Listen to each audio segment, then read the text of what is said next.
ઉપલેટામાં મોહરમના તહેવારોને અનુલક્ષીને મુસ્લિમ વિસ્તારમાં પોલીસનું વાહનો અને કાફલા સાથે ફૂટ પેટ્રોલિંગ.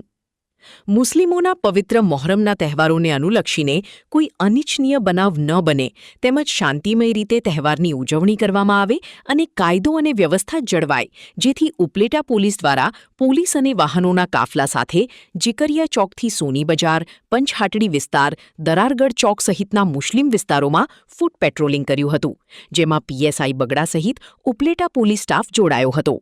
રિપોર્ટ ભાવિશ કોહિલ, ઉપલેટા. એક જ મિનિટ.